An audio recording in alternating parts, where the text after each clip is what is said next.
Happy 2025, y'all. Happy 25. Happy New Year. Happy New Year. How are you? How are you? How are you? Welcome to my first sit on the couch for the year. Welcome, welcome, welcome. You know me, I'm Dr. Triphi. I'm a psychologist in Atlanta, Georgia, but I'm from Dominica. Not to be confused with the Dominican Republic, which we love, but they're a completely different country. Dominica is further south between Guadeloupe and Martinique, and the DR, as many people refer to the Dominican Republic, it borders with Haiti. So it's up north. Yeah. Dominica is also called the nature island of the Caribbean because it is one of the most beautiful, rugged, purely natural islands in the Caribbean. And if you haven't visited yet, you got to make your way down there. Yeah, you got to make your way down there. I have these conversations with Dominicans that I believe are inspiring, that I want to hear more about their thoughts. I ask them to come sit on the couch with me. Sometimes we talk about politics, sometimes we talk about psychology. Today, I have with me the leader of the Dominica Freedom Party. Now, y'all, I got to talk about myself a little bit. I was a little YFM girl. What is YFM? YFM is the Young Freedom Movement. So there used to be a time when the Young Freedom Movement in Dominica, man, we were relentless. We would not stop. We campaigned for our party. We did all of these fun activities. We'd go on camps. We would meet in all different villages of the country. Let me tell you, a little nostalgia is creeping in. But time moves on, time marches on. Here we are today in 2025, and the political landscape has changed completely. I want to invite Mr. Ito in right now to hear his thoughts on where we are and where does he see us headed, and what does he think is his role in taking us there. So, the young people like to say, what do you bring into the table? Mr. Ito, welcome. Thank you. Thank you. Happy to be here, and greetings to all your viewers and Yes, listeners. And, also extend my Happy New Year's to them and to you, of course. thank And you. thanks for the conversation. I think more conversations are necessary, especially on Dominica. Mm-hmm. Conversations are what shapes narratives, and narratives are what shapes history. Mm, And mm, this mm. is what we are about. Yes. This is the challenge that we have in Dominica, is to reshape the story that we tell about who we are, Mm-hmm. and not just a story that we tell like a Nancy's tale, but actually Mm-hmm. the thoughts, the emotions, the beliefs, the Mm-hmm. actions that we take based on our beliefs. All of this is the narrative of who we are. And Mm-hmm. that is what we need to change, because the story we are telling us about ourselves now in Dominica is a tragic one. It's a tragedy. It's a good Mm, tragedy in a sense, right? The story that we're telling now. Because the story we're telling now is that it's hopeless. And mm, in many ways it is, because that's the reality that we're engaged in. We're mm-hmm. sad, we're saddened. Mm-hmm. All of us, I think, on Ireland are saddened, and not necessarily because of our own conditions. Mm-hmm. Some of us are okay financially and otherwise, but you cannot be not happy, or cannot be happy when everyone else is around you is uh, sad, struggling, Mm-hmm. difficult times, trying to make it. It just sips into the soul, yes, Mm, into mm-hmm. everyone. Mm-hmm. And it's a sad story. There's sadness upon the island. There's a sense of hopelessness. There's a sense of no future. There's a sense that the only option is to abandon ship. And that is the sad tale that is occurring over and over in Dominica. Things are hard, things are difficult, there is no future, there are no options. But Mm-hmm. what we need to do is to change that narrative. We need to change that story, because it's possible to change it. Of Mm-hmm. course, to begin to tell that new story, I firmly believe we must need new governance. Mm, There is no way to tell this new story with the old storytellers that have crafted this story, who have been the authors of that story, who continue to craft that mega narrative, continue to set the stage upon which the story will then play out, because Right. it's an inevitable story if you have the play set up a certain way. So Yeah. the only way I believe forward in 2025 is for us to change the storytellers, to bring in new people who believe in the Dominican people, who believe that we can be a happy people again, a prosperous people, a hardworking people, an imaginative, innovative people. And we can be the nation that we were supposed to be a long time ago. The nation we were becoming under the Freedom Party in the 80s and even the UWP into the 90s, a self-reliant people with a resilient, sustainable economy based on our hard work and our intelligence. But unfortunately, that all got derailed, and that story went downhill very quickly. Now we are dependent people. We are people who do not believe in ourselves anymore, who do not see a future on this island, who do not embrace even the notion of being Dominican anymore, because it's such a tainted brand in our minds, in our psychology, especially among young people. Young people do not embrace the notion of being Dominican because they do not identify with that brand as a success story. And so that's what we need to do in 2025, is to bring in new storytellers, new leaders, who can explain how we get to this new future from here. And to me, that is our mission, because it's much deeper than politics as usual, or politics as it used to be to get elected. Now it's about a battle for the soul of the island, a battle for the soul and psychology of our people. And so it's a much bigger fight, a much more difficult fight, because we are trying to transform minds and mental models. Yes. And that is where we are in 2025. But I believe firmly that it can happen, that the Dominican people are smart, they recognize the crisis, and I think they can recognize those who have the ability to work as leaders and organize and work shoulder to shoulder with all Dominicans to change the narrative of where we're going. That's powerful what you're saying. What I'm hearing you say is that our story changed. And in large measure, our story changed because of the people who were setting the stage, to the storytellers and the story makers, the authors, the people put in place, the people we put in place to set the stage. To set the stage, to set the scene, to put the props up, to put the equipment on stage so we could act out the story. They set it up in a way that tells a very dysfunctional story, but a story, a sub-story that works for them.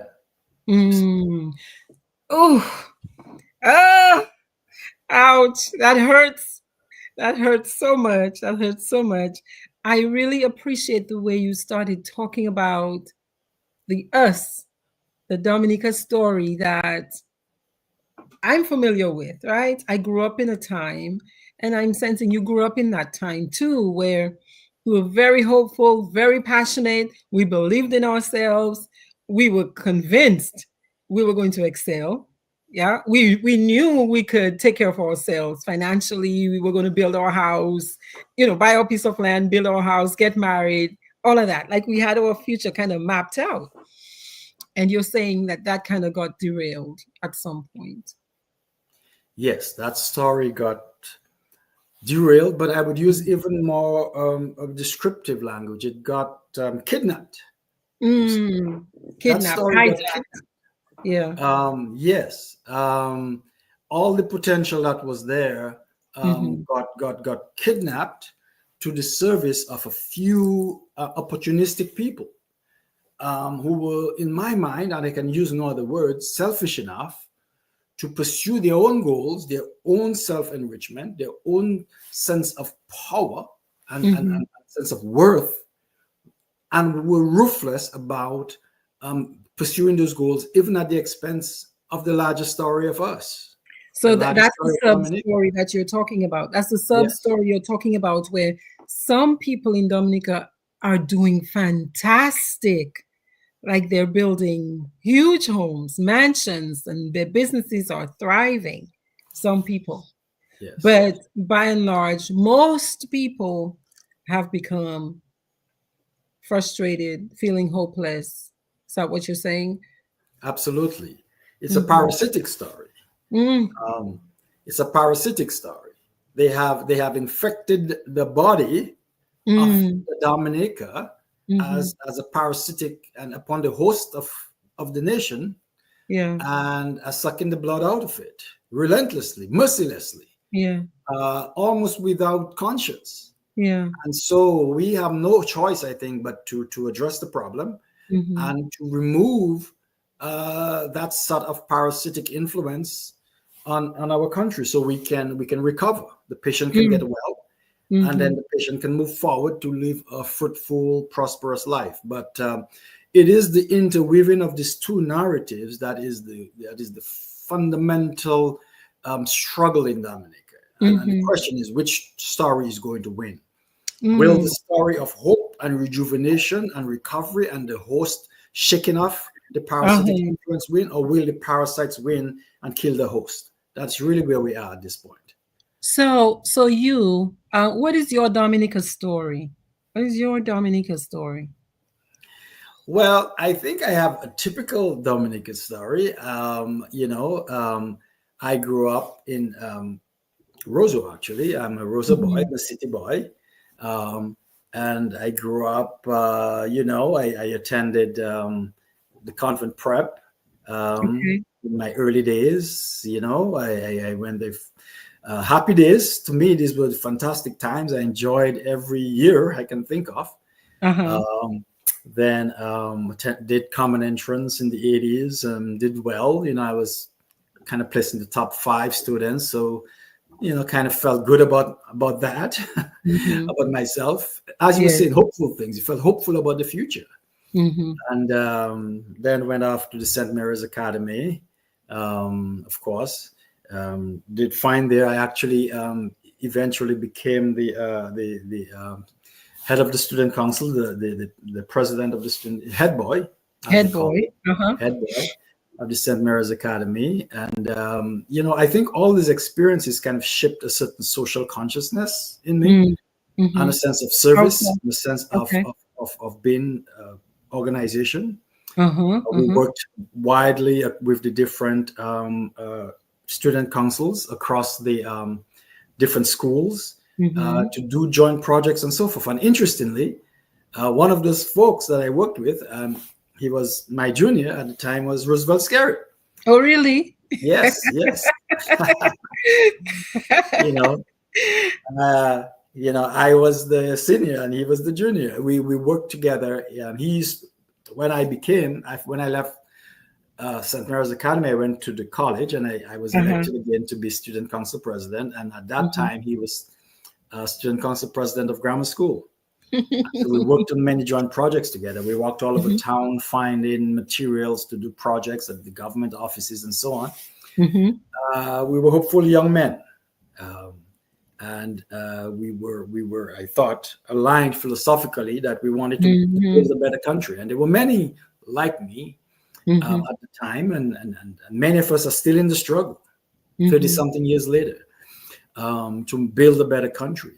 Mm-hmm. Um, I worked a few years, but I must say, I was quite excited when he first won, Yes. because he was part of the bright young men, the bright young Yes. people uh, Mm. of our generation who were going to Yes. make a difference. Right. That was You the were fruition convinced. of the hard work of our parents, right, and Yeah. the hard Yeah. work of the generation of the 70s. And we were Mm-hmm. we were going to go to university, and we were going to come back, and we were going to build a nation that was going to Mm-hmm. be excellent. Mm-hmm. Somewhere along the line, pretty quickly, he got derailed, and quickly lost my support, and the support of many of us of that generation who were committed to that vision. But that's a story to be told. But Mm-hmm. anyway, I worked a few years in Dominica right after college. Did Good several one. things. I worked in the banking industry for a bit at the National Credit Union. I Mm-hmm. decided I wanted to be more academic. I went back to teach at the St. Mary's Academy for a Okay. while also working at the as a reporter for a journalist for the New Chronicle. Okay. So I did all these various things. Quite enjoyable days as a late teen, early 20s young man. Enjoyed trying to make a contribution. I also was, of course, part of the national. By that time, I had gone on to the National Youth Council. I was actually the first president of the new revamped National Youth Council back in the early 90s. We helped put it back together. And I was elected president. And we through that, we built back the institution that exists today, that the National Youth Council still exists. So I remained quite involved in the social community life through that. I was also part of the Roseau cultural group, and everyone used to laugh at us like, Roseau cultural group, what is that? Right. We used to say Roseau has no culture. Right? Exactly. We dance quadrille, we tried our thing, we actually won a few contests, so we were like, well, we're not so bad after all. You built your confidence. We built our confidence, yes. Group led by Darren Phillip, and it was good time. Okay. So we had, I think, and all that time, again, there was a sense of optimism, there was a sense of possibilities, a sense of the future, that we were going to do those things. And so after a few years of that, of course, I always had plans to go on to university. So that was the next step, a logical step. I moved got a scholarship to school in Texas, and pursued degrees there in chemistry and environmental engineering. And worked actually after graduation for a couple of years in those fields. But then right at that time, the digital economy was starting to come about.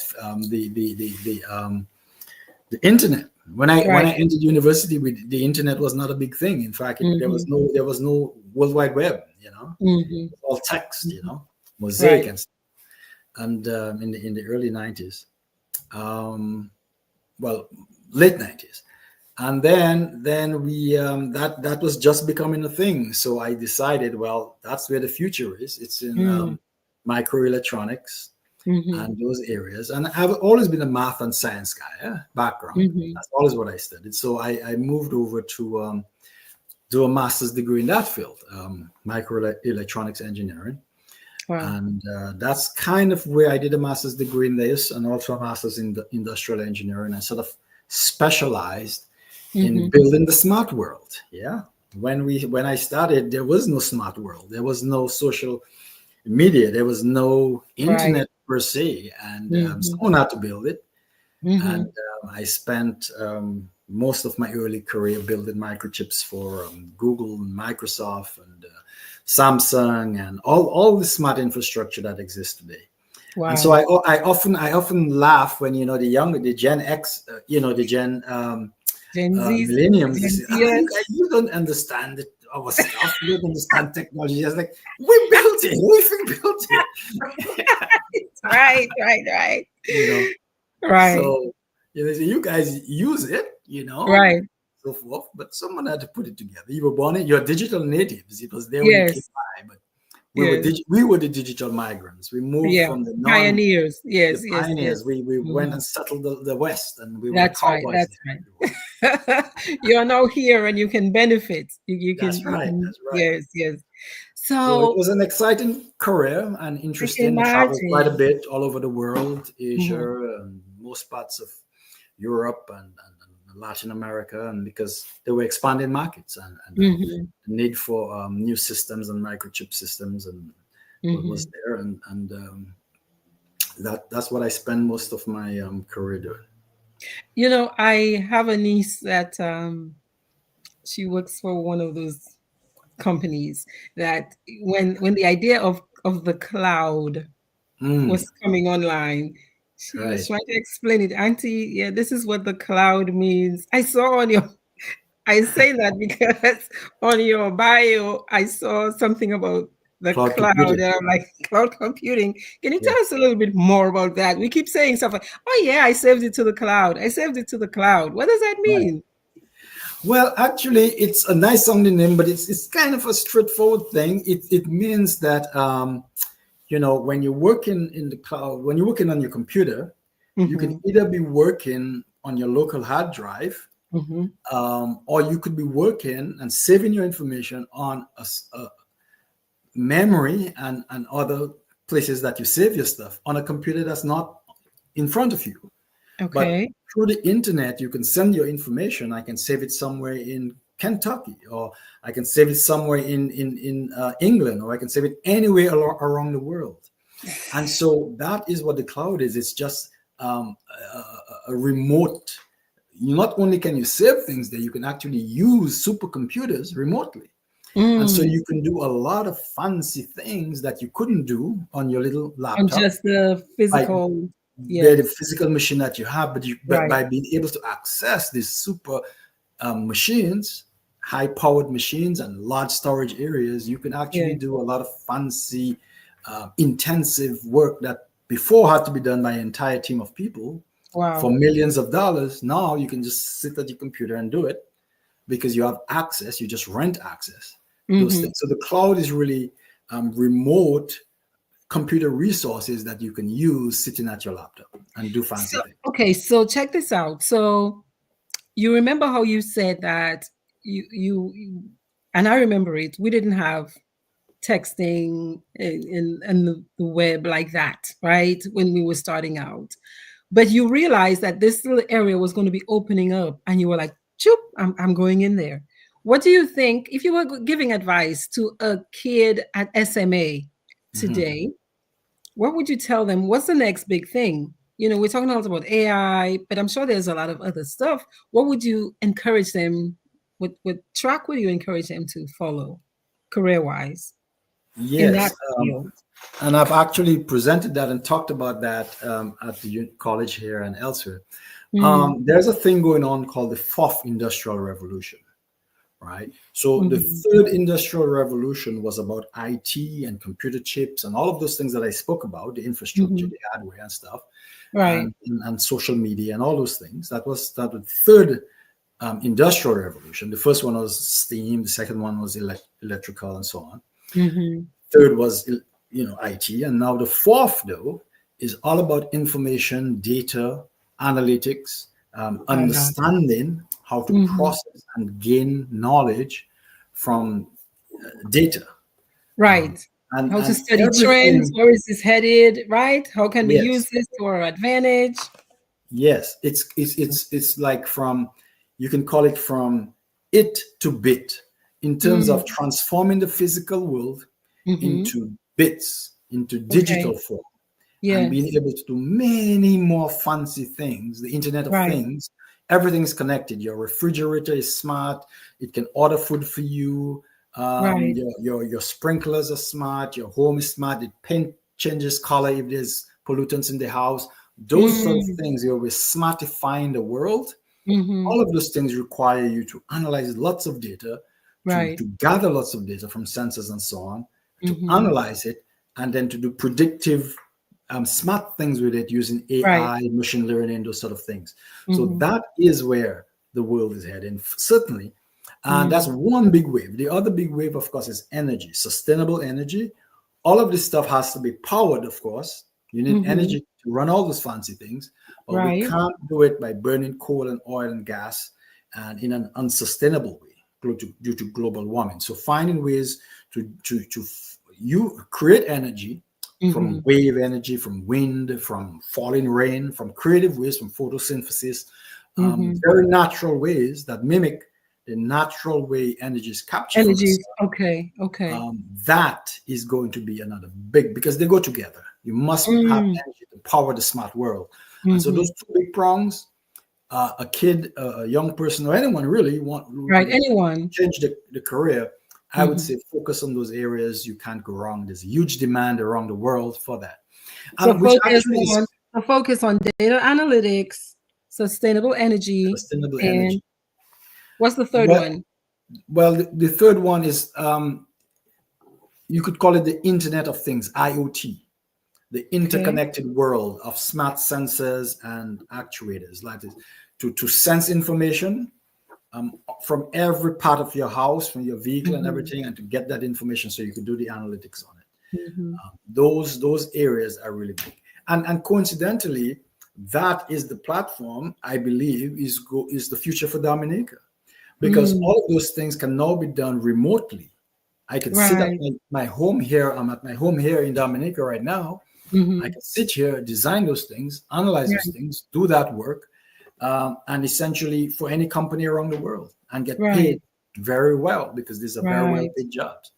And I believe we need to take our students and our population at large. We are smart, intelligent people, and we love to learn, clearly.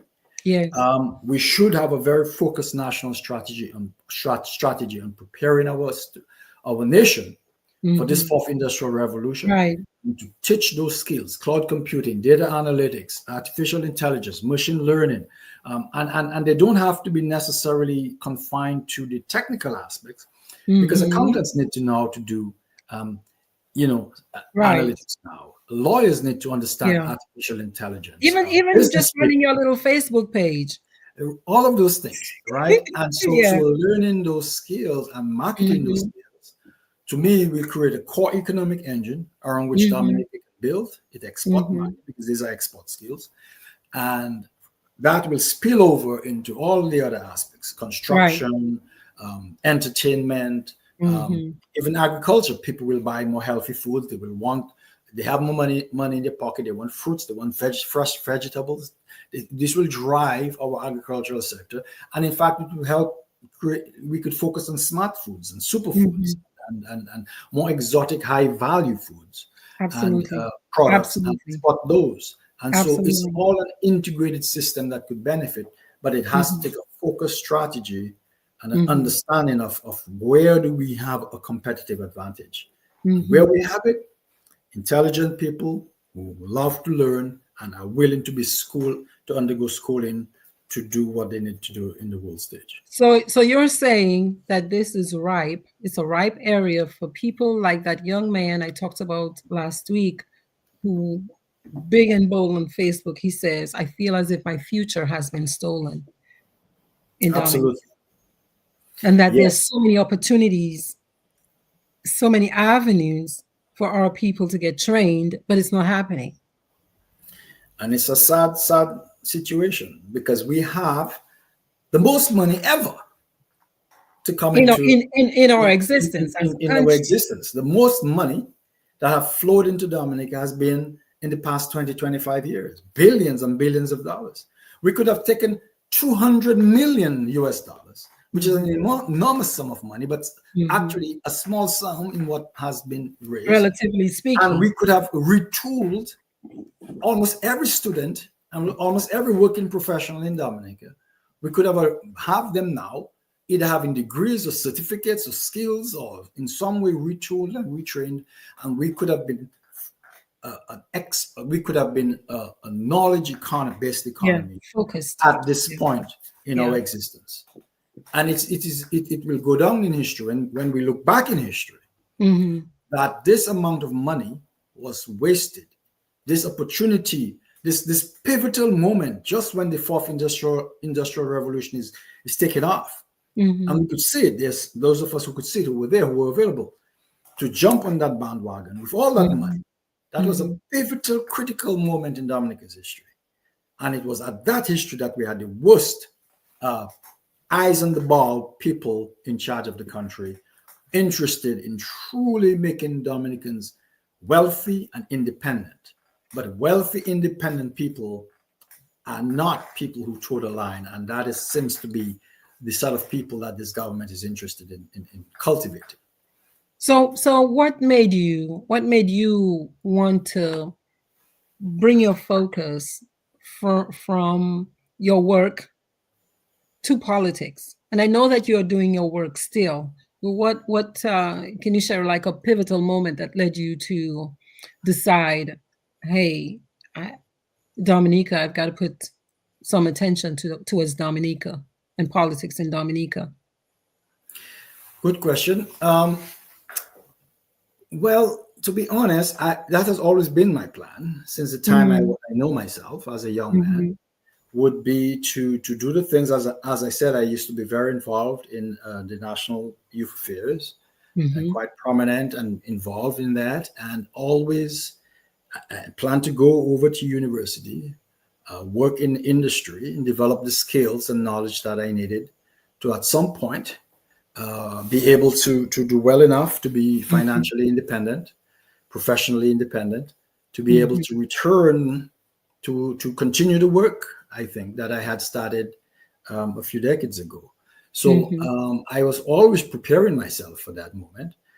That's why I also, in addition to my technical training, pursued a PhD in economic development, so that I would have the understanding of the political side of things, the economic side of things, the development side of things, to prepare myself to be able to work seamlessly in both worlds, because I was preparing myself to make that pivot to a second life in Dominica. And So why didn't you? and it's Why just didn't right. you?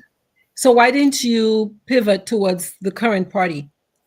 Why the Freedom Party? Because you said that initial, you kind of you kind of started off like when you were younger, right? You had close interactions with the current leader. Right. Why didn't you join that group? Why the Freedom Party? Yes. Well, it could not be considered. It was unimaginable to me that I would work with the current government or the current Why? set of leaders, because Why? they are, to be honest, I believe they are highly unethical. They are highly focused on self. They are pursuing a vision of Dominica that is completely incompatible with my vision of Dominica. My vision for Dominica is to make sure every Dominica is empowered, is powerful, is wealthy, is living a happy life, an empowered life, and a prosperous life. And this government simply has not shown any serious effort to pursue that vision. And so I would not, it just never occurred to me to be part of that. I would not compromise the story that I believe about Dominica. And to join that team of individuals, even with the best intentions, even if I were to say, I will not be like that, but let me work within the system, the reality is that's not how it works. You always have to somehow compromise. You always somehow have to toe the line and so forth. So I was not willing to do that. The Freedom Party was the party of my parents, was the party of my youth, was the party I admired. Why? Why did you admire the Freedom Party? It's a party of high integrity. It was a party that placed people before power, and it was a party that worked for good governance. It was not perfect, but it certainly was focused on good governance. Mary Junior Charles Mamo made it very clear, if you read her writings and her memos and her memoirs, good governance and the need to change the culture of our people to appreciate and to value good governance and integrity in public office and service in public office. Those values, that culture, was her life's mission, and it is too my life's mission, because I believe that is in fact what differentiates good countries from bad countries, prosperous countries from suffering countries. It is the level of governance that you have in your country. Are you saying that? Are you suggesting that countries with governments where ethics, and right action, right, are front and center, that they do better economically? Oh yes, absolutely. And if you can, all the literature shows that. You can run the data. In fact, part of my PhD program is to look at hundreds of countries and analyze the factors that lead to wealth and good outcomes. And one of the primary factors is always the quality of governance, not just in terms of integrity, but in terms of imagination, in terms of understanding, in terms of innovative thinking, in terms of execution capacity, the capability of the leaders. That makes the difference, because a country is in fact like a computer, and it has to work correctly. You have to have the right parts doing the right things, and you have to have the information exchange correctly. But when you have bad governance, you have misdirection of resources. You do not have accountability for results. You don't measure things correctly. You don't share the information correctly. You can't be held accountable. The people do not get the information that they need to evaluate your performance. They do not get the information they need to, and you do not receive the correct information, because you don't have the right people in the right positions. And so they're focused on other goals rather than the goals they should be. And the whole thing then, resources are wasted. The people are wasted, right? If you don't support the party, if you're not this and that, the best talents are wasted. And so you can't have progress, wealth creation, business building, performance, effective performance, when you so distort the environment that productive work cannot happen. And so that is why good governance is so important. So essentially, you kidnap yourself. Essentially, with these terrible, with this the bad choices, the misdirection, assigning, say, doctors to handle finance portfolios, and engineers to handle medical portfolios. Right. You're saying you're kidnapping yourself, because you end up spending a lot of money, because this is one of my arguments. People have said to me, well, it should be fine because the minister can just hire somebody who's qualified, in that arena, and they can advise them and that. What's wrong with that? What's wrong with that? What are you missing if you do it like that? That there's a problem, because it's there are two things. You need, if for a developing country, you need people with a certain level of deep expertise to manage and run the various organs of the country. In a developed country, maybe you can get away with having a more laissez-faire executive and high consultants on. It could probably work. A developing country is a different entity. The countries who have developed have always been led by people who understood deeply the content of what they're trying to accomplish. It's not just an administrative task. It's actually almost a design task. Yes. You have to understand what you're trying to accomplish. Yes. Design the system to accomplish it. Measure the system to see if you're accomplishing it. And then have metrics that you track and hold people accountable. And then understand, importantly, when people are bullshitting you, right? Right. About the results and so on. And if you do not understand your area of oversight, how are you going to hold people accountable for results? A professor said that to me, and I will never forget it. She said, many of us don't know what we don't know. Absolutely. And that just gets so many of us stuck, because even if, again, I'm an intelligent person, if I'm an intelligent medical doctor, how much time is it going to take for me to learn to manage a finance portfolio? Or if I'm an engineer, how do I know if the people telling me, oh, this is the reason the service is not being delivered the way it's supposed to, when I don't really know that area? I don't know if, like you say, if they're BSing me. Absolutely. And that is the issue. And you can't afford those learning curves in a developing country. You don't have the resources, you don't have the time. You need people to know what they're doing from day one. You don't have the money. You don't have the money. You cannot waste the money like that. Right? And you also have to keep people accountable. It's about performance. It's like it's like a startup company. Right. It's about performance. It's perform or die. You don't have time, right? And so that's why you need to have expertise in your government who understands what they're doing, and not just the technical understanding. There's something that intuitive that comes from experience. Right. Right? Right. When you've Yeah. dealt with things a lot For of sure. times, you don't necessarily, you can tell as soon as the person is saying something that doesn't sure. jive with reality intuitively from experience, from understanding. And you Mm-hmm. know how to solve and deal with problems because you've encountered them dozens of times in your Right. career. So having that what's called that tacit knowledge, which is Mm-hmm. not really an explicit knowledge that you're taught, but Yes. tacit knowledge that comes from experience Yes. and recognizing patterns of things is Yes. critical to performance. And Yes. you need that in a developing country. It's critical. Yeah. A developing country is a very intricate challenge of a project. Yeah.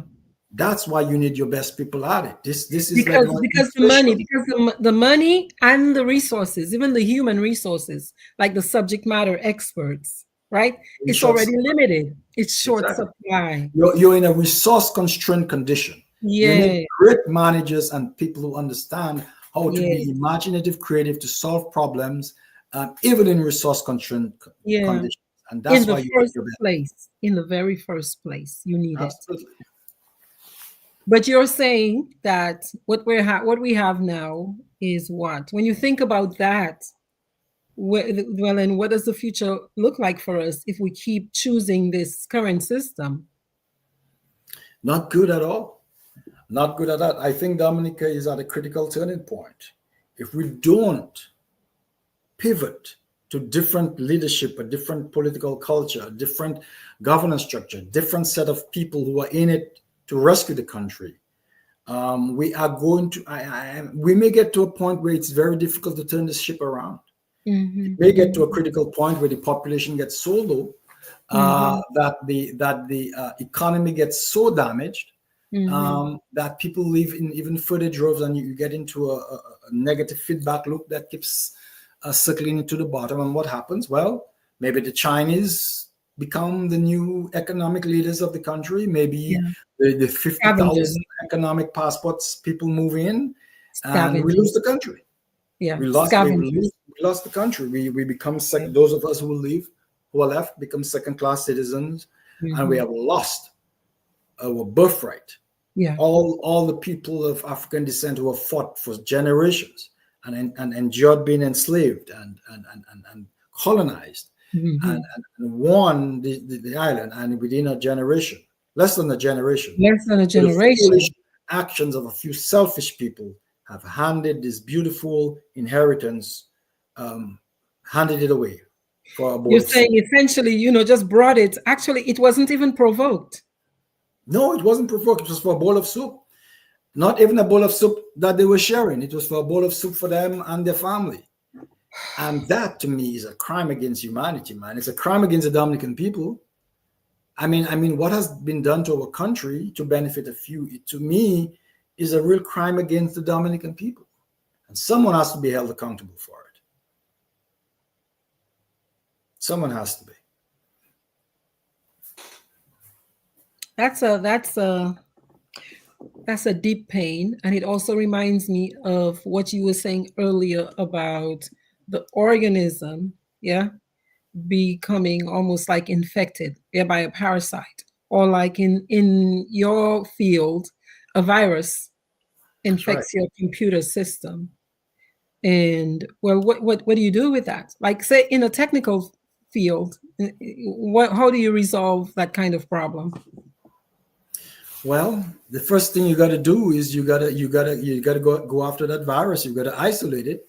You got to stop it from doing more damage to critical systems, so that you can at least keep functioning until you can repair those systems to get the system back to a healthy state. And that's what we need to do. We need to understand. Every Dominican needs to understand. I mean, every Dominican is suffering, man.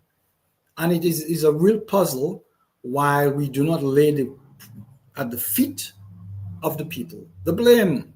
It is absolutely without question the actions of this current government and this leadership that has crippled our economy, made our social psychology dysfunctional, crime-ridden, and has weakened and enfeebled our economy to the point where we are no longer even self-sufficient. And they've done all of that for a few Gucci shirts, essentially, and a few apartments overseas. And so getting rid of these people, I'm not talking in any violent way, of course, but I'm saying we as the Dominican people, we need to simply look up and say, look, man, enough is enough. You've had 20-something years, man, you fleeced us, fine. But we had it. And so we've got to vote these people out of office so that the healing can begin, so that the rescue can begin, the rescue and recovery of our island can begin. There is no rescue possible with these people still steering the boat. So they have to go. This is the only thing. And you see, but the problem is, I'm not sure if it's a problem, but the situation is we have to convince the Dominican people that there's an option, and there are options and alternative available to them, because I believe the Dominican people have not really seen or been convinced that there is alternative leadership on island that can guide this country forward, can rescue this country, and can make positive things happen. And I think part of the responsibility is on us as the opposition leadership to demonstrate, to discuss, convince the Dominican people that there is people who are capable, who have done things similarly, and can step in from day one and be competent, and things will not fall apart. To make the case, and to make the case clear enough, given what you say is a new kind of social psychology. Yes, and that is the key issue, right? Is that the populists themselves are now complicit in this bad narrative. Why do you think that is? They have been convinced, and they have played into it, and they have been conditioned into it. I don't hold them wholly accountable, because I'm telling you, millions of dollars have gone into think tanks, into shaping, into consultants, into political consultants, to create these new thought forms, the new narrative, to create this new thought process. It's not accidental. Not that Dominicans are disinterested in the political process. It's not accidental that they're more tribal and hateful towards opposition leaders. It is not accidental. Millions of dollars have gone into deliberate campaigns and highly paid consultants from New York and elsewhere, whose intent is to understand the Dominican psychology and to kidnap and to reshape it, to fit into the governance, the stealing of elections. Through that social engineering, and to be okay with that, and to actually fight for it. So are you suggesting then that Dominica's money has been used against Dominicans? Absolutely. Our money, our inheritance, our heritage, our highest thing that we hold, which is citizenship, have been sold like breadfruit in the Middle East, and used then to attack us relentlessly. Yes, to attack us relentlessly. Fox News attack on the American population to reshape the way they think about the world. The same thing has happened in Dominica to an even larger extent. They've been really attacked, and without even knowing it. And the young people are so in it, they can't even think of an alternative. At least you and I know of good governance, because we had a pre, we have a pre and a post. Yeah, we have a pre and a post. We still have a perspective of hope, but they see no way out. The only thing they know is this administration and this way of governing, and they believe, unfortunately, that this is actually the way things work. This is the way the politics work. This is the way of the world. This is the way governance in small islands work. They handouts and give out and ask Roosevelt Scarrett for something, and go to your pal rep to get a scholarship, and those things. They believe that is been normalized. That is the real problem, and that is why the population keeps pursuing those people, because they believe they need them to hand things to them for survival. And then the unfortunate thing is, as many young people are saying, is well, if I'm not willing to kowtow, if I'm not willing to bend the knee, then I'm iced out. and my That's right. future's lost. That's right. Then I'm iced out, and then I'm not only iced out, then I am also targeted, I'm hurt. and my Yeah. family's targeted, Yeah. and I'm put on the bad boys and bad girls list, and that's it for me. And life already is Yeah. difficult enough. Yeah. It's like Stockholm syndrome, right? Right. You Right. start Right. identifying with the kidnapper. With your You're like, kidnapper. I might as well love them because Right. else they will destroy me. So Right. it's easier to love and embrace them than Right. to challenge them. But Yeah. if we all And stand when, together, we can do yeah, this. we can, because that Stockholm syndrome idea makes a lot of sense, because the other thing that happens is when people with fresh ideas come to the kidnapped, to the victim, All they're right. like, no, leave me alone, leave them. You don't love Yes. me like they love me, because I know I can at least Yes. go, even if it's once a year, and I Right. can, I will lose my pride, and yeah, I'll feel ashamed, but I'll get over it. Right. This fancy thing you're telling me about change and cloud computing, you mean I could really be working for a company in India, sitting in my home in Monrachet, if I learn how to do this? I don't Right. believe that. Right. Yeah. And that's the challenge. And Yeah. that's the challenge that we have, is to find ways to craft messages, to craft ideas, to craft ways of talking to people that can make them not only believe that but feel that in your heart. You But gotta that put takes a it lot in of your body. one-to-one communication, and that's what we Yes. have to focus on. There you go. Because Jamie's asking, well, let's talk about what the rescue and the recovery looks like. And you just made a very important point. Beyond just information, our body needs to feel it. You got to Oh yes, embody it. Your body's got to feel it. you Yeah, have to to, trust it. Yes. trust it. Yeah. And I can talk as much as I want on television, on radio, on Q95, and so forth, and share these fancy Mhm. ideas. People Mhm. have to feel. They have to sit with you in your living room, on the That's right. step, or on the Yeah. sidewalk, or play some Mhm. dominoes with them and say, I trust this guy. Right. I may Exactly. not necessarily understand everything he's talking about, Yeah. but I trust that what he's talking about is good for Yeah. me. And Yeah. that is the key. And I so the looked him in rescue the and eyes. recovery, I looked him in the eyes. look in the eyes My and pick body up the felt his feeling. energy. Yeah. Human beings are good at that. We That's excel at that. We that's don't right. have to listen to all the information. We pick up the That's right. vibe. That's If right. you're a good guy, people will pick it up. If you're a bad guy, don't worry, they'll find That's you right. out. They'll Yes. pick that up. People have intuition. That's So right. you have to be authentic, and you have to sit with people. And When you that's say you have to be authentic, you have to say what you mean to say. Yeah. Say what you yes, mean and mean it when you say it. absolutely mean it. Yeah. Absolutely mean it. Because People have the trauma has been deep. It has been very painful to watch this. And I know this is the result of political trauma. I know this. oh So yes, after trauma, it takes a while before, think of a puppy that's been abused by its master. Yeah. right. It does not trust easily. It takes No, time and repetition and consistency, which is one of the reasons I'm very grateful to you for reaching out and saying assertively, hey, I want to come sit on the couch with you, Dr. Triphi. Even if it's two people who listen, these two people who listen, these two people might be the two people I need to listen to keep spreading this message. hey, one at a time, two at a time, three at a time. That's what it takes. A That's lot of it. shoe leather.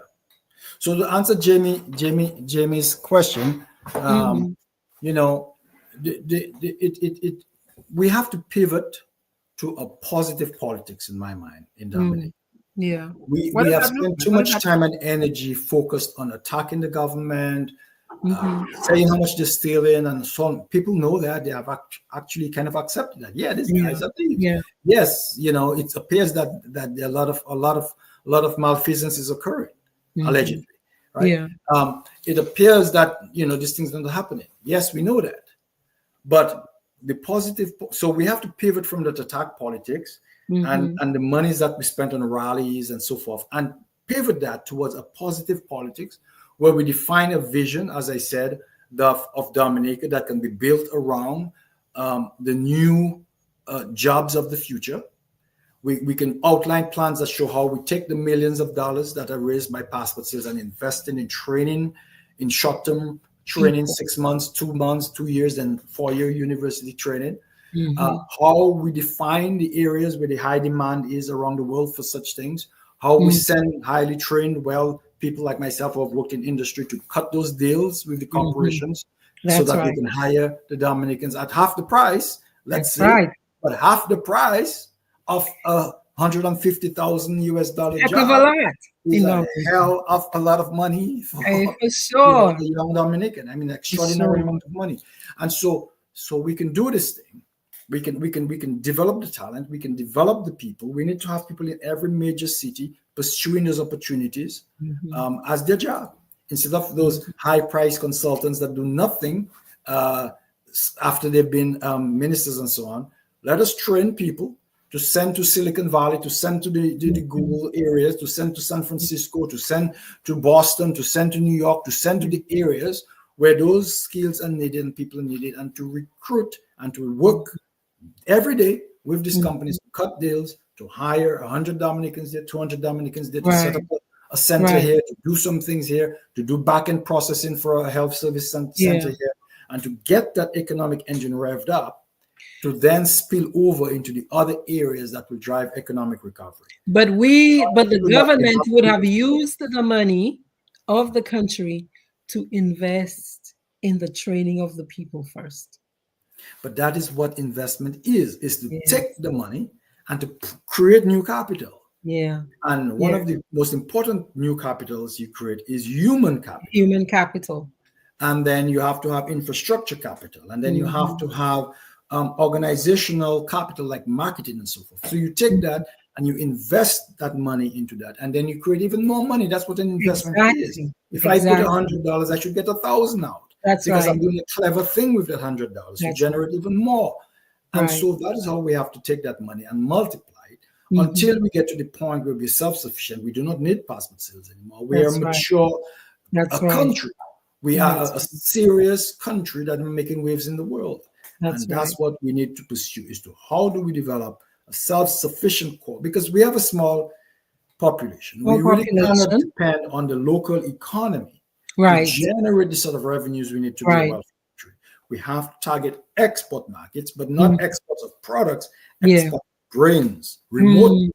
Remain on island, export your brain, paid for those exported brains, and drive economic growth for the sectors that are on island, like services, to the barbers, to the shopkeepers, to the hotels, to the entertainers, and so forth. That money is being drawn in and sucked in by well-trained Dominican brains. So are you arguing then that the current leadership does not know how to do that? They don't know how to do it. And if they do think they know how to do it, they are wrong, because they may have a superficial idea of how to do it. I don't see anyone there who has worked in those sort of industries externally, who understands how to do product development, who understands how to develop that skill set in the people, to train teams, and to make teams cooperative, and to have this sort of work culture that works, because you can't have this sort of strong hierarchical Dominican culture in those things. You know, we are Mr. this and Mr. that, and we are very structured, right? You have to change that. I never call my CEO Mr. anything, it's Jack, right? And it creates a sort of collegial atmosphere, a sort of flatter organization where ideas can flow and people can feel better at working together. So all those things have to be taken into account, and this government clearly doesn't have the skill sets. I can't identify, frankly, and I'm not being, arrogant in any way. I simply cannot identify anyone in this government who I could point to and say, yeah, this guy can develop a high-tech sector, or this guy knows how to build a technical team, or this guy or this lady understands the work culture attributes that are needed. So you have to think differently. If you want to create a different environment in Dominica, you have to have people who have a different idea set of what it takes. But not only that, even if they had the qualifications and the experience, which I doubt, but even if they did, they would still not do it, because doing that, creating these jobs, creating these wealthy, self-independent people is not aligned to the goal of having people who are dependent on you to vote for you time and time again. So they would not do it. Because it's not compatible with their culture or their way of maintaining power. Goals. You see, we're thinking about rational, logical goals for development of a country. But that is not their goals. Their goal is stay in power and accumulate as much wealth and power as I possibly can until they find me out and get rid of me. And when you have an incompatible goal, you will not drive to development. And you will not put into positions of responsibility the right people to do the job. You will put the person who is going to do exactly what I say and going to spy on my workforce and say who is supporting me and who is not supporting me. That is what you're there for. You're not there to build a competent team. You're not here to create human capital. And so whether or not they had the technical skills, their political vision, and their narrative of what's important and what's not important, the incentive structure would completely demolish that focused effort you need to really do a good job at creating a good economy. And it's hard to give what you don't have. It's hard to create a new system like that if that's just completely against who you are. You know, if your character is one way, it's hard to bring on a kind of new culture. It is your value system, you know. So, and that's why we need new people for new value system. You can't transform these people at this point into it. No. You need people with the correct value system, the correct expertise, the correct experience. And many of these people on island, it's not necessarily just people who've spent time away, although that does help for certain areas. But you do need to have people who are strong leaders, who can build teams and can build leaders under them and can let people shine. A good leader has to let people shine and take the credit for it. You have to say, boy, that lady over there in the health department, she's the star, man. She's a rising, she's good. It's not about me, the power rep, it's not about me as the prime minister, or not about me as the CEO of the hospital. She's the star. She's the one who pulled it off, and highlight her on GIS, on every other media. And make the woman feel empowered, appreciated, and that her expertise is valued and contributing to national development. That is what true leaders do. They build people. They do not hoard the praise. They don't want the praise. They just want it to work and work well. Because, you know, when we do that, what ends up happening is that positive reinforcement encourages the person to produce even more. Of course. And then you also signal to the person the sort of culture that you want to create. So if I'm willing to do this and take a step back and let you shine, then I expect you would do the same for those under you. You would see a model the sort of cultural attributes and leadership qualities that are valued in this society. Well, so the narrative, the story we've been telling ourselves for the past 20 years, you say, has got to change across the board. Across the board, we have to reevaluate the story we've been telling ourselves. So the current leadership, you're saying, perhaps because it's so built into who they are, it might not, there's not much luck there expecting them to change the narrative, because that narrative has also worked for them to continue winning. But we, the people, you're saying, have to return to recovery. It's time to get to the recovery phase versus the, oh my God, I'm in shock that this thing is happening. This is terrible and horrible. I hate it. You know, I just want to explode already, to, well, how do I recover myself? How do I change the way I'm talking about Dominica, my hopes for the country, my fellow Dominicans? So can you talk a little bit about what rescue and recovery looks like? You know, especially when it comes to the narrative, the story. We talked a bit about it already in terms of the economic strategy that I am and the DFP is interested in. We really have to understand that the future is about knowledge and innovation. The future is about knowledge and innovation. The fate of a country, the outcomes of a country is dependent on what goes on between the ears of its people. It is not so much about the natural resources you have under your soil. It is not so much about what infrastructure you have, because all of those things come out of the imagination and ingenuity of the people, right?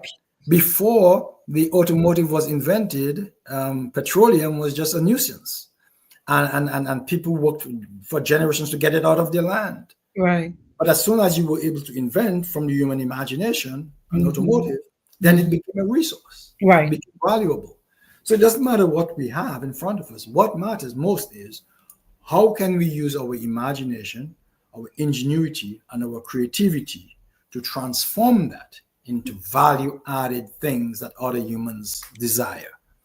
That is the key for development. That is what it's about. And we have to understand that fully. Because when people say, oh, we have nothing in Dominica, blah, blah, blah, we don't have this, we don't have that, lack, focus on the constraints. Right. The constraint is in Scarcity our mind. mindset. A scarcity mindset. Because we can transform what we Absolutely. have. Absolutely.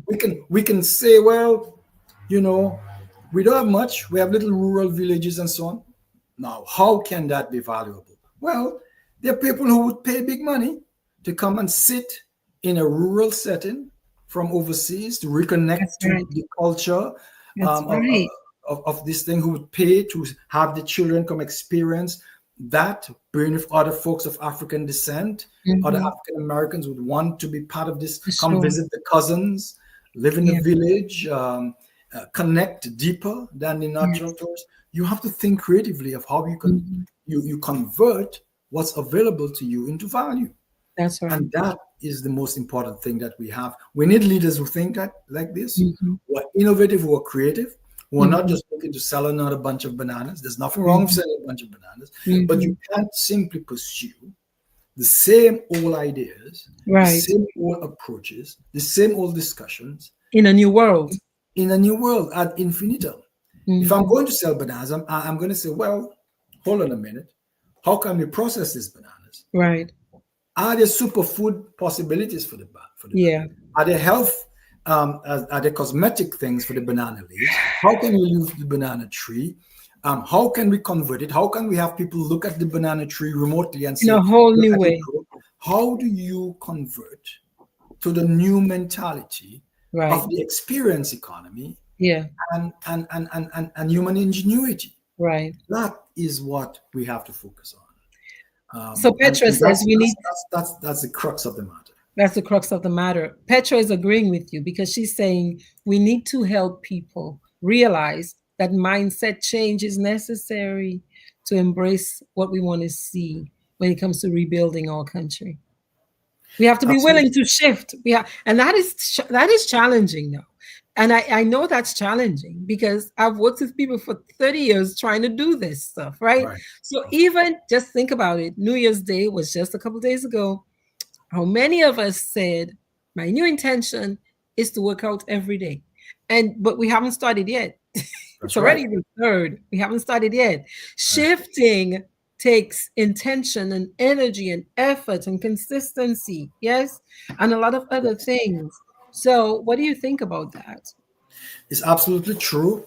It's very difficult. Human beings, once your neurons get wired in a certain way, you see the world in a certain way, and you go down the easy axon, right? You go down the easy neuronal pathway, right? It's ingrained in there. The myelin shift has already been hardened into that pathway, and that's what you're going to do. And so it is actually a biological thing, right? As you well know, as a psychologist, that these things actually get wired into the human brain, and so it's a difficult thing to do. But what works, I think, is to change the environment within which one operates.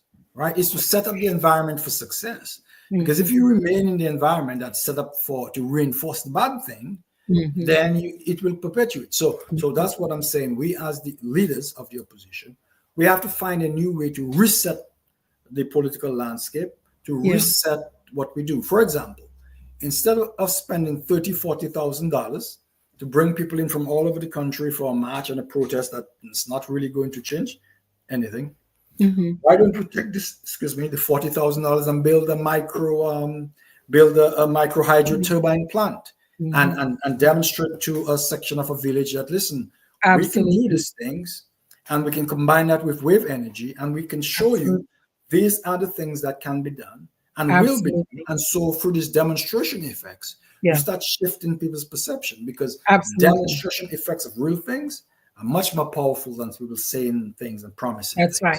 And it speaks to that on that sort of approach. And that resets the environment. And it speaks to the fact that, okay, this is a biological process. It's not just a mental process. It's a biological process. So you must engage the body, the person. We have to feel it in our bodies to Yes, really become convinced. We absolutely. have to see it. Our optic nerve has to get activated. I see the change. I That's right. see the result versus you're telling me about it. Right. Yeah. And Yeah. I want you to participate in bringing it about. Come Yeah. volunteer. Come help me Yeah. lay a pipe. And now That's you right. invested in the outcome. That's right. Because And you put in so some time. you put in some time, you put in some emotion, right? Yes. Now you're invested in this thing. And slowly, that's the way you have to get people mind, body, Right. soul engaged in Yeah. activities, in Yeah. programs, in discussions, in real things. Yeah. Take high school students, send them overseas for internships. Yes. Take the funds, take the money, Yeah. 200 at a time. Not only will they come back with a different view of the world, a more expanded view, and a more positive, hopeful view, but they will spread that to their friends Well, and it will multiply. do you think And do you those sort of think things are the way we go about changing do mindset. you think we're afraid of the amount of time it might take? You think that's one of our worries? Like what do you call that? Not too short, too flamna, but like we want it quick, like we want it very fast. We want That results quickly. yes, that might be part of it, but I believe Dominica is not a terribly, Dominica is what, 50, 60,000 people, not That's right. maybe 60,000 people at most. Yeah, Companies do turn around in 3 years with that's right. 100,000, 200,000 people there. That's right. That's So right. we have to think about Dominica as almost not a terribly It's not a big problem. difficult, unsurmountable problem. Exactly, because it's not. Turnaround It teams do is those things not in a big companies that problem. are much bigger than Dominica. But what you Absolutely. need is a dedicated, Yeah. committed team that understands Knowledgeable. what needs to be done, the psychology, the Knowledgeable. sociology, the economics, the incentive structure, the Yeah. experiential structure, and all the things that we discuss, Yeah. to sit down and do an intervention and say, listen, Yeah. we got 3 years to turn this thing around, man. That's right. It will take more time, of course, for it to really be Right. self-sufficient. Generating, And we right? don't need Right. to be It can pumping renew it, itself. Yes. renew itself and become Yes. the norm. And we don't Yes. need to be working night and day every day Right. to, Right. to Right. maintain the environment. Right. So that will take time. But Yeah. I believe a turnaround of some sort is Mhm. is possible within a system of a government. For sure. Again, no one gives a company 10 years to turn itself around. Exactly. The, Who the, the, does the, that? the investors next quarter want to see what you're doing. Come on. And so we have to hold ourselves to those standards. Mm-hmm. Quarterly reports, quarterly metrics, Yes. annual progress reports. We're moving in the right direction. And once people Yes. see we're moving in the right direction, we may not be there yet, but Mm-hmm. that sparks hope, inspiration, belief, energy, Mm-hmm. momentum, feeds Mm-hmm. on itself when you can demonstrate to people, listen, we created 500 new jobs over the past year. It's a real thing. They're earning Mm-hmm. X amount of money. Right. And look, we created this energy system that no Mm-hmm. longer your electricity bill is going down. And look, Mm-hmm. the cost of living is going down because we have reduced the port charges. And Mm-hmm. so those things start inspiring people Right. into a transformation, at least the beginning of a transformation. Mm-hmm. It will take work, it'll take effort, it'll take a dedicated team, but that's what we support. That's what we have to do. We have no choice. The team Yeah. that is coming in has to be good at doing those things. Yeah. And that's what From we're trying to do day one. from day From one. day Yes. one. Okay, well, Mr. Constance is asking, how are you going to start groundwork? How are you going to start the groundwork for this? Yeah, probably meant groundwork. Mhm. Well, that's what we're saying is Mhm. we have to go into every community, sit down with the man on the block, play some dominoes, play some drafts, have a beer, break this concept down. Now I'm talking to you at a certain level, but we have to For break it sure. down For to sure. where we can have them understand what this is about in a way that the communication Makes sense. and then the trust factor. Yes. Mm-hmm. And so that has to be done in every community relentlessly. Relentlessly. It has to build in itself, right? It has to be reinforced, as you well know, reinforced learning. It has to Mm-hmm. be the Pavlov effect, That's right? right. That's right. So Which it is what has to be happened. there. Which is what happened the last 20 years. The Exactly. Pavlovian situation happened. And so, Yes. yeah. Yes, and so we have to be at it, man. We just have to be at it at every community. Get the right people in front of people they can trust, people they can believe that just does the thing. Take the monies that we're spending on all these protest actions and all those things and do demonstrable real projects in Dominica. Do real things that matter to people. Design, go under the Kinfield cliff and say, this is unacceptable. This is a hazard. Here's a design for it. Here's how to terrace it. How is it? We may not be able to execute it because we're not in government, but we can certainly show you a model of it. And we can show you how it should be fixed. We can analyze the health system and say, well, here are the metrics that should be measured, and here's how we would approach it. And here's how we set up an inventory system so that you don't have to tell people, well, we run out of Tylenol, you know, we run out of paracetamol or gauze or injections. That should because never we're not keeping good records. Because we're not being accountable. That's an accountability issue. You don't say, well, we run out of it. But that is exactly the problem. You should not have an operations manager who is so incompetent that he doesn't understand inventory order points, inventory scheduling, inventory control, monitoring, have checkpoints and do those things. Understand supply chain constraints and all those things. You should not have somebody who doesn't know in charge of that, how to do who is not competent and capable and understand those things thoroughly, because there are ways to prevent those things. That's right. It takes skills, it takes education, it takes training, but it is a skill set. And so that is a problem. So when they say, well, it's not our fault, we just run out of the thing. Absolutely. It is your fault. Who do you think is responsible for this? It is your fault. Your responsibility is to put people who know how to do it. Absolutely. Get them trained to do it so that you save people's lives, or you diminish the amount of pain people experience in your establishment. And that should be the point of a healthcare system, right? Yeah. To diminish pain, to diminish suffering, to increase quality of life, to make improve life outcomes. Yeah. And that's what you should measure yourself on. You shouldn't measure yourself on, well, we just built a new wing of the hospital. Well, look, we just get an MRI machine. That's not what you should measure yourself on. How healthy are the people who come out of your hospital? What is the rate of unintentional deaths? What is the rate of accidental deaths? What is the rate of death due to malpractice?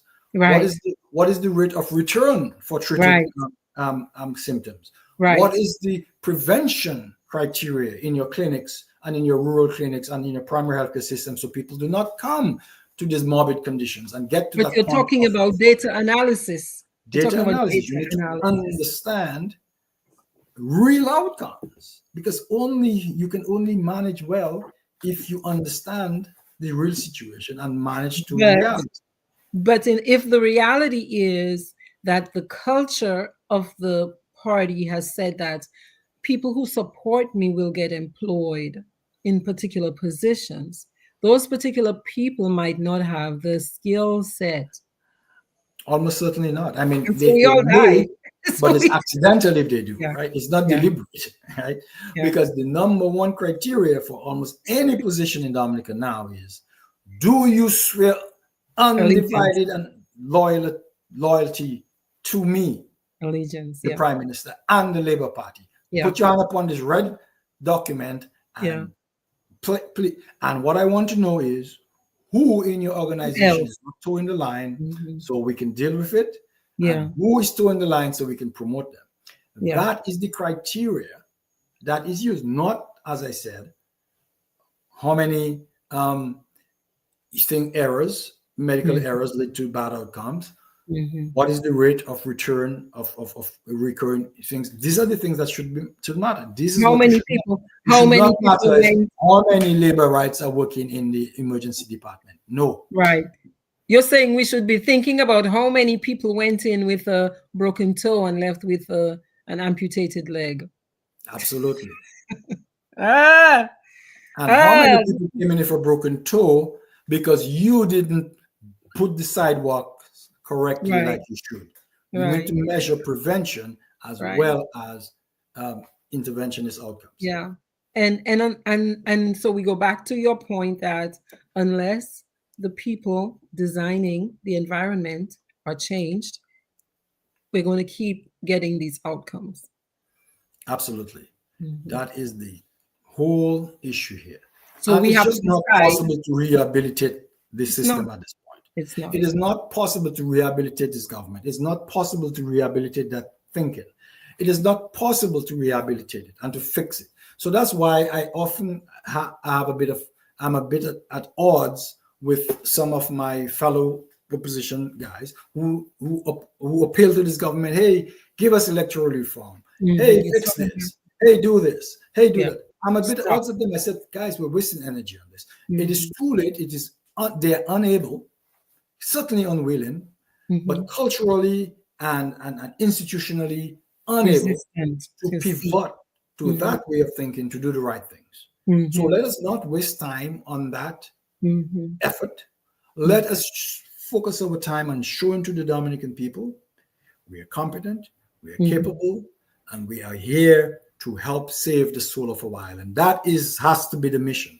That has to be the mission. Focusing on Roosevelt Skerritt and appealing to him to do the right things and trying to shame him into doing the right things, to shame the Labour Party into Shame doing the has right not worked. it hasn't worked. It will not work. It's a lost cause. Actually, Yeah, we it's played beyond shame. into their hands because that is what they want us to keep focused on, That's not quite sad, focus on isn't it? showing the Dominican people who we are. I think that's so sad to be beyond shame. That's Yeah, so, that's it very really sad. is. It really is. Yeah, to be And beyond shame. and Jamie had a comment here that is so correct. She's correct. Rebuilding imagination and the ability to dream, man. Right. That is a key phrase, and Very it is, key. is a very very astute observation. Hmm. It is the imagination, the ability to dream again. If I didn't dream of what Dominica could be, if I didn't go every night thinking about, man, how wonderful it could be if we would pull Hmm. this off and ideas of how to accomplish it, Hmm. I wouldn't have the emotional fuel to carry Right. on with this thing. If I Right. believe that all is lost and we're locked in, we don't have resources, we don't have this and that, I Hmm. really would not have the emotional fuel to carry on. But I Hmm. know from experience, from belief, from Hmm. intuition, that it is possible It is to possible. use our imagination, our ingenuity, and our good will and our good vibes as Dominicans, because Hmm. even though we've become very dysfunctional now, there's still something very wholesome about the Dominican spirit. For And we sure. can use that along with our imagination and with good leadership Hmm. to reimagine our nation. Absolutely.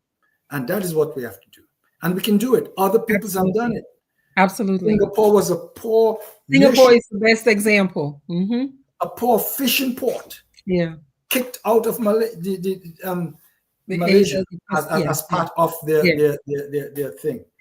Isolated, no resources, little island, nothing. Mhm. It was overrun with corruption too. Overrun with corruption, all kinds of things you could think about. Poor people, Mhm. uneducated people, large, large Mhm. poverty rates. And Mhm. they reimagined with a strong leader.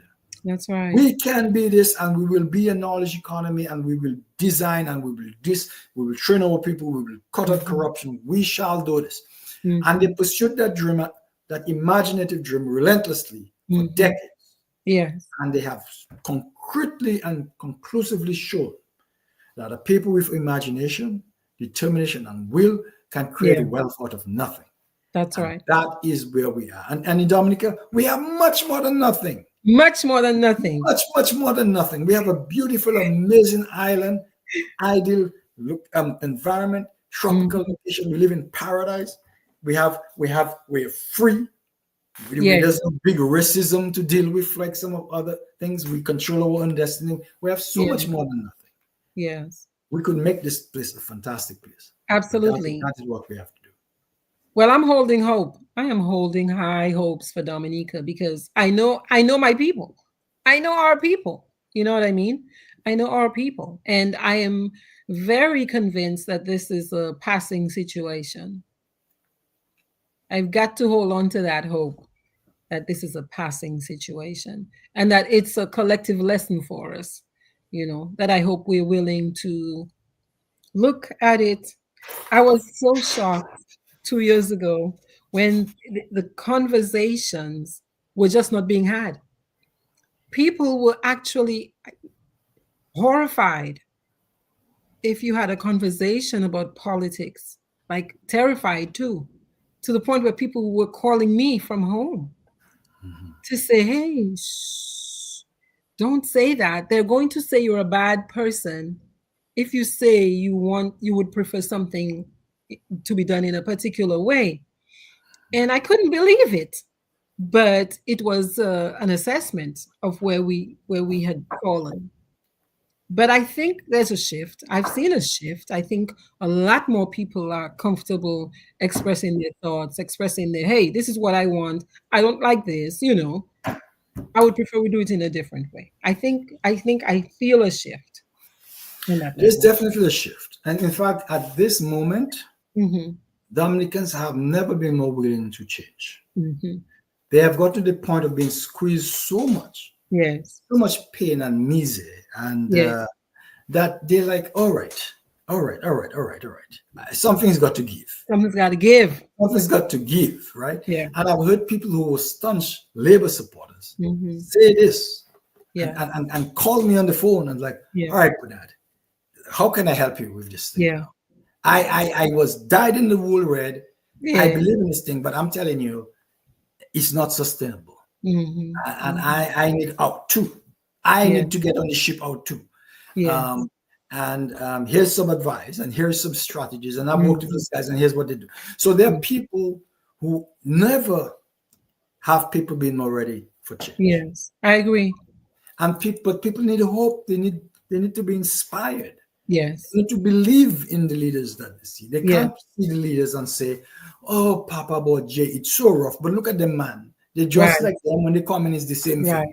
They're gonna pursue getting their own money. They're gonna sell passports. They're gonna do their own thing. Nothing's gonna change. So what's the point? Well, as you say that, Dominicans that is not the case. As you say that, I think I felt quite hopeful when I saw this flyer of you, Dr. Thompson Fontaine, Attorney Joshua Francis, and I told Dr. Fontaine I was expecting also to see Team Unity there. And do we have any other parties? You know what I mean? Like I hope that conversation continues, and more of the other organizations pulled in to this unity. I feel a unity consciousness raising up. And I don't know that it was there. I feel like we went into such grief and shock and rage about what was happening. A lot of people that, everybody was just, like just pulling apart, Yeah.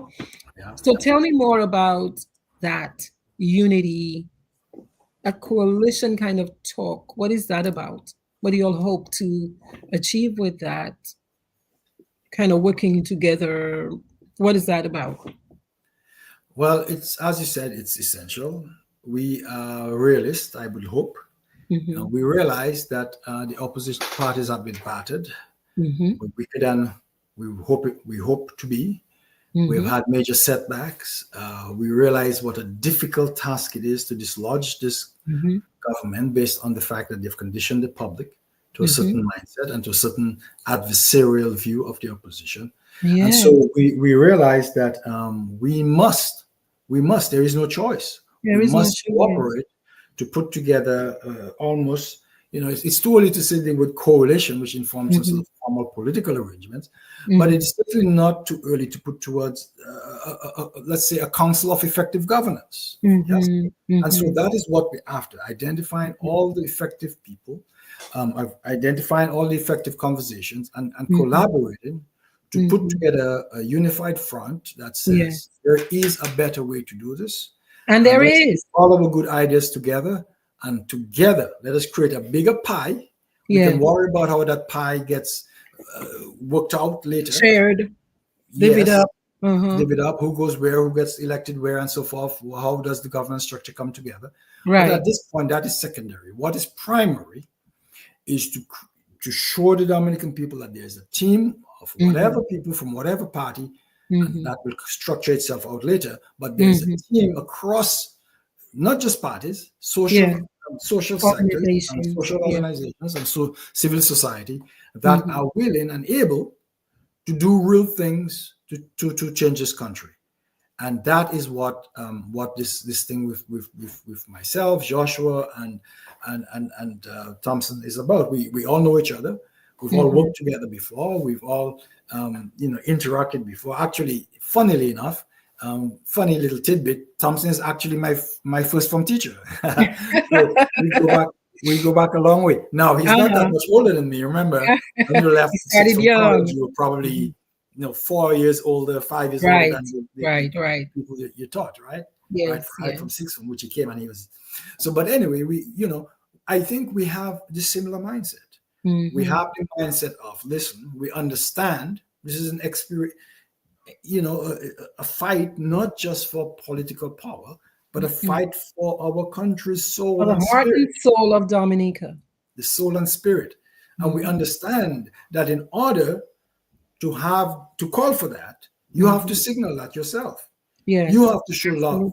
You have to show unity. You have to show cooperation. You have to show imagination. You have to show the ability to think outside the box and to get along. And that is what it is. But to be honest with you, it's not an easy thing. It's not. It's not an easy thing. It's easy to say, let us cooperate. Yeah. Let us work together. But to execute that, especially when you have large political organizations and people with different opinions, is really an overused metaphor, but it is truly like herding cats. It is truly trying to pull together. And I will tell you, there are those who do not necessarily believe that the era of protest politics is over, and we need to pivot to an era of positive politics. There are those who are not convinced and don't believe that. And so there's a bit of a secondary battle within those forces to say, to struggle out and say, listen, no, the forces that says positive politics, demonstrable projects, a new vision of how we can win have to triumph.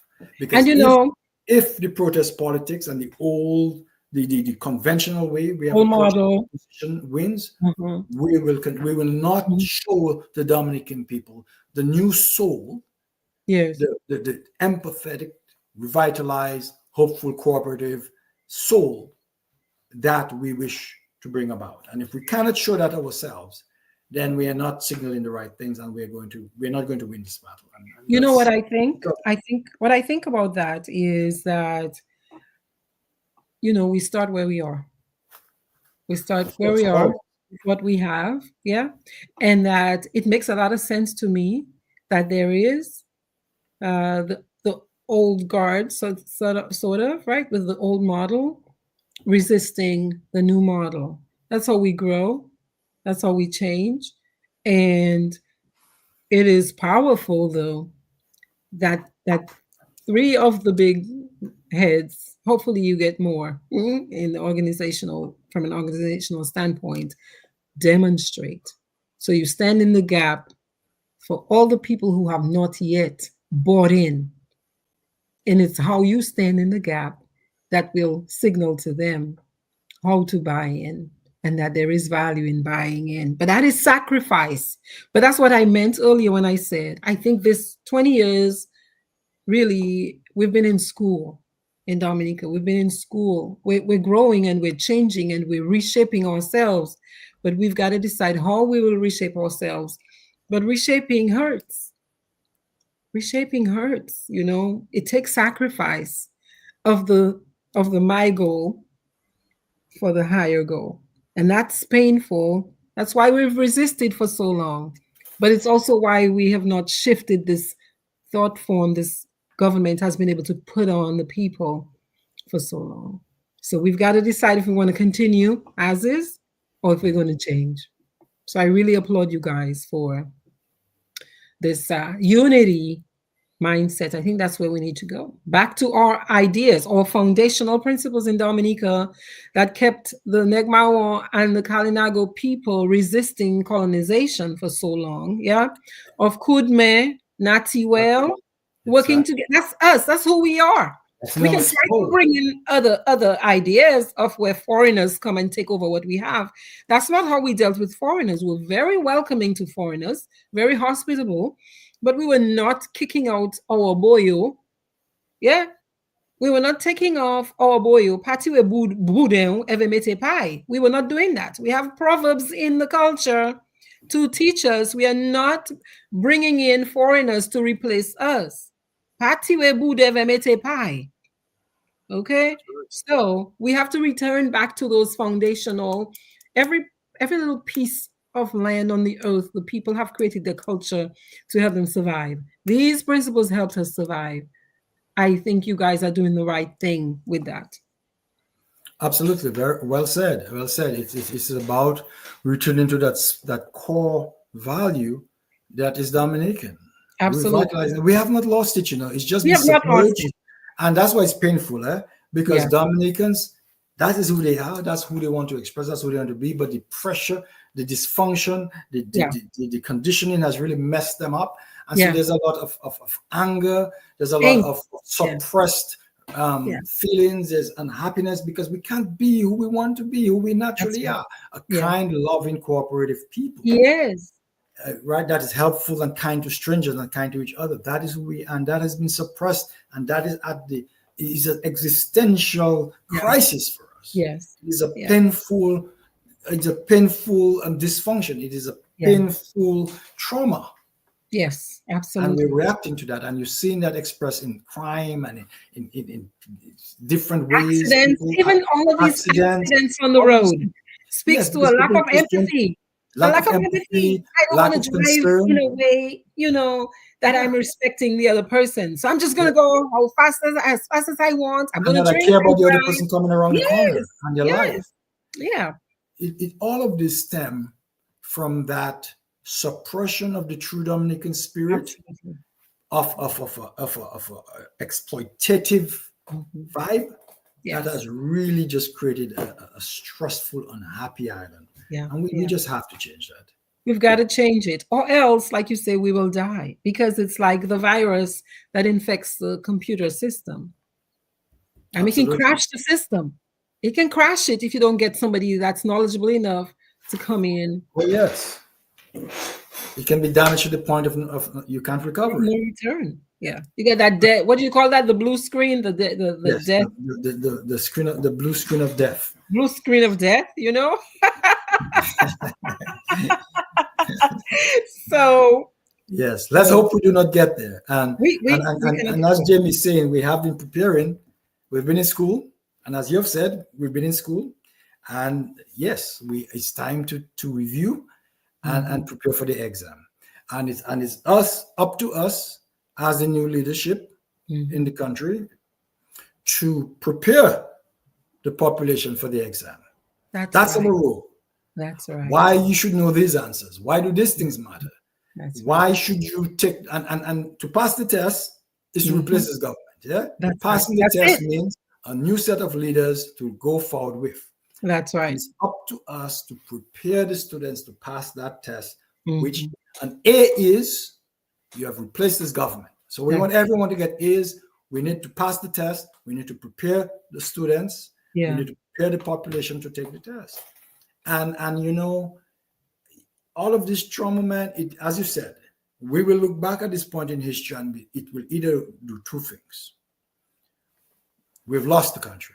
Yep. Or we've been so traumatized that we had to work so hard to reinvent and snatch our soul that we become an awesome country. That absolutely. Once we get rid of this absolutely influence, that struggle and that memory and that pain will stay with us. Yes. Ensure that we never do it again. That's right. We build on a vision that is powerful and takes us forward and so can be transformative. Yes. So we have to ensure that all this pain is not wasted, that it is transformative upward. That's right. Not degenerative downward. That's right. So what you're talking about from a psychological standpoint is, do we develop post-traumatic stress disorder or go into post-traumatic growth? That's right. Post-traumatic growth. Yes. And that is a phrase that I like. Yes. And that is what we're talking about. Yeah. Our goal should be to get the patient Mm-hmm. to post-traumatic growth. Yes. And that is what we, all of us, not Yes. just us political leaders, but people like you, leaders across the spectrum, God. people of influence, people of thought, people like Jamie, who seems to be thinking correctly, Yes. everyone who Yes. can influence that thought process to Yes. get us to post-traumatic growth, Yeah. and to have those narratives at the larger scale like we're doing, at the political leadership level, at the organizational level, at the school level, at the home level, at the Yes. friends level. Let us have all these micro conversations Mm-hmm. about how do we transform pain into prosperity. That's it. That's it. Passion, purpose, power, prosperity, profit, all of it. Because that pain has got to count for something. Because it Has to hurts. count for something. It got to count for something. Pain costs a lot, and we have to get some return on that investment. Absolutely. Woo! Look, I think this is a perfect place to end. Sure. I think this is a perfect place to end. Steve says, yes, we have all felt it. We have all felt it. We have all felt it on so many levels. Right. Gosh, it has been painful. It has been so painful. I mean, if you can feel the pain 1,000 miles away when you're not even there, I just know that a lot of our people have, in that kind of cauldron of stress, it's been terrible for their health. Because stress, it's been terrible for their health, and we've got to do it. We've got to do things in a different way if we want different outcomes. We've got to do things in a different way if we want different outcomes. So, as Jamie says, Mr. Ito, great conversation. I thank you for presenting yourself to the people who listen to me. Yeah. Sure. To Dominicans. Yeah. To Dominicans who want to know, well, who do we look to? Who do we look to? And I really want to say thank you for coming and talk with me and sit on the couch. Absolutely. I loved it. Good conversation. Yeah. Good dialogue. Mm-hmm, And in dialogue, we can change things. Dialogue is not just words. It is the exchanging of emotions, feelings, the ideas, the transformations of perspective. And I was just happy to be able to be part of that with you. So thanks for having me on. And thanks to all those who followed and listened. And hopefully it sparks a renewed energy that we can do something about this. Yeah, absolutely. Well, thank you so much. Y'all, welcome. Happy Friday. Thank you all for your thoughts, your questions, your ideas. Please share the live so that at least one other person gets to experience this powerful conversation. I hope I see you all soon next week. I'm hoping to have the gentleman from Moonsewe come and have a conversation with me on the couch. And I'm hoping they say yes. And I'm hoping you also show up. All right? Because on ne peut parler en l'autre fois. Happy Friday. Happy Friday, Thank y'all. you. Bye.